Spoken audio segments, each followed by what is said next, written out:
एक दंपति दिवाली की खरीदारी करने को हड़बड़ी में था। पति ने पत्नी से कहा, जल्दी करो, मेरे पास टाइम नहीं है।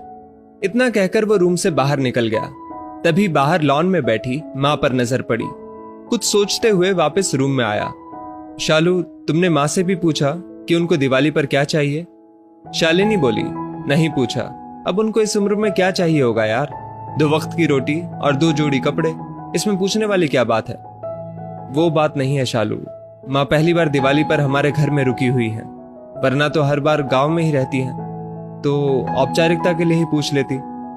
अरे इतना ही माँ पर प्यार उमड़ रहा है तो खुद क्यों नहीं पूछ लेते?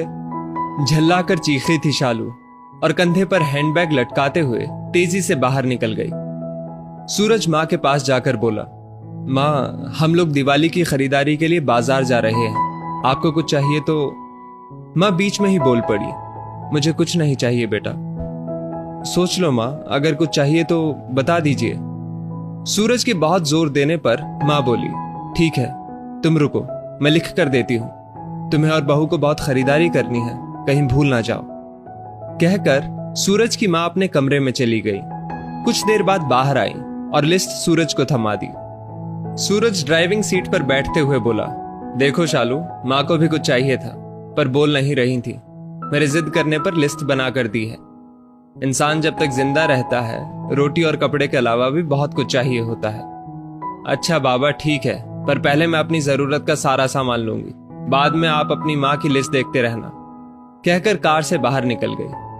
पूरी खरीदारी करने के बाद शालिनी बोली, अब मैं बहुत थक गई हूँ, मैं कार में एसी चालू करके बैठती हूँ, आप माँ जी का सामान देख लो।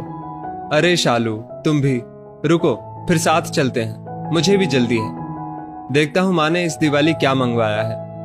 कहकर माँ की लिखी पर्ची जेब से निकालता है। बाप रे, इतनी लंबी लिस्ट, पता नहीं क्या क्या मंगवाया होगा। सूरज ने कहा, जरूर अपने गांव वाले छोटे बेटे के परिवार के लिए बहुत सारा सामान मंगवाया होगा, और बनो श्रवण कुमार। कहते हुए शालिनी गुस्से से सूरज की ओर देखने लगी, पर ये क्या? सूरज की आंखों में आंसू और लिस्ट पकड़े हुए हाथ सूखे पत्ते की तरह हिल रहा था, पूरा शरीर कांप रहा था। शालिनी बहुत घबरा गई। क्या हुआ? ऐसा क्या मांग लिया है तुम्हारी मां ने? कहकर सूरज के हाथ से पर्ची झपट ली। हैरान थी शालिनी भी, इतनी बड़ी पर्ची में बस चंद शब्द ही लिखे थे।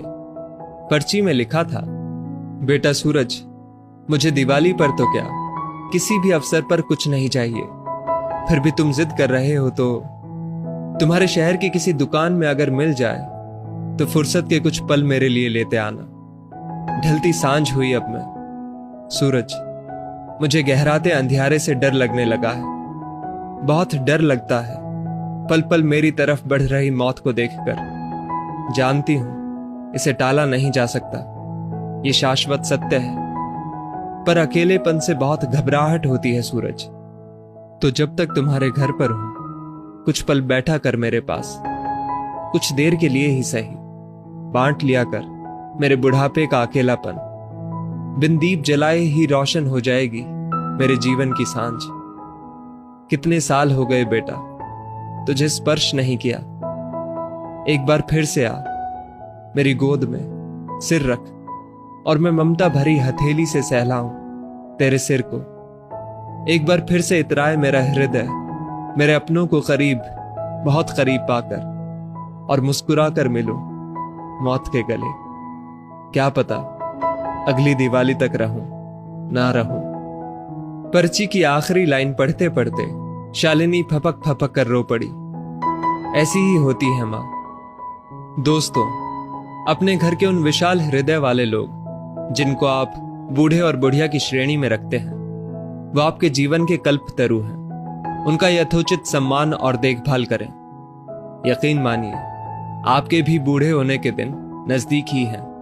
उसकी तैयारी आज से कर लें। इसमें कोई शक नहीं कि आपके अच्छे बुरे कृत्य देर सवेर आप ही के पास लौट कर आने हैं। यदि इस वीडियो ने आपका दिल छू लिया हो तो इसे लाइक शेयर अवश्य करें, और ऐसी ही बेहतरीन वीडियोस के लिए हमारा पेज जरूर फॉलो करें। धन्यवाद।